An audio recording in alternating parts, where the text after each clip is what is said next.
issues are well down the road. Catching up with that is really what we're talking about, so we can understand strategically where to strengthen the response. If we can get access to the data, we can understand where the task force was making its investments and where we need to continue and or shift our emphasis.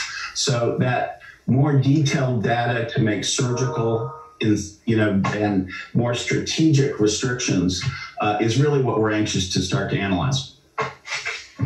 So it's about the data for you. I want to ask about the way that you would use that data, because obviously the discussion of what happens from here, how do you get people through the next 6, 12 weeks or so, 16 weeks before this vaccine potentially could be have widespread distribution. I want to talk about how you control that with issues like, for example, mask mandates, lockdowns, etc. We had a live report from Chicago just a couple of minutes ago in the show. Michigan is another place where they're starting to roll out more shutdowns. And there, one of President Trump's task force members, Dr. Scott Atlas, you're probably familiar with him, responded to that news, saying in part that the only way this stops is if people rise up, later saying he was never talking about violence. He was talking about things like voting or peaceful protests. I wonder, as we're in this moment here in America, what the impact is of these kinds of comments from public health officials who are tasked with leading the response nationally.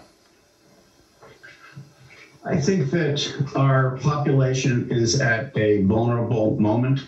We have had 8 months of starts and stops that have resulted in movement in the right direction, but not enough. As Tony Fauci has repeatedly stated, the need for distancing, mask wearing, having minimal numbers and aggregation are still there. They are the tools through which we will contain spread in the community and get the number of seropositives down enough that we can reinstitute a more effective case finding and tracing effort.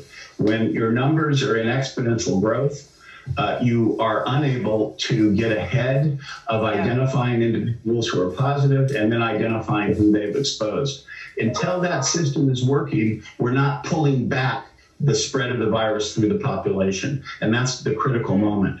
We have not effectively identified asymptomatics and gotten them separated, quarantined, pulled out of continued exposure. And that really is the next focus. Dr. Eric Goosby, thank you so much for being with us and for sharing your perspective this morning. You just heard from Dr. Goosby, who, of course, is a member of the Team Biden task force, coming up at noon Eastern. Andrea Mitchell was talking with... Let's simply follow the countries that have done it very, very well. And and I like what this person is saying here, this doctor, and bottom line is follow Taiwan, what they did. And we'll be gone with this this virus, and everyone can be safe and sound.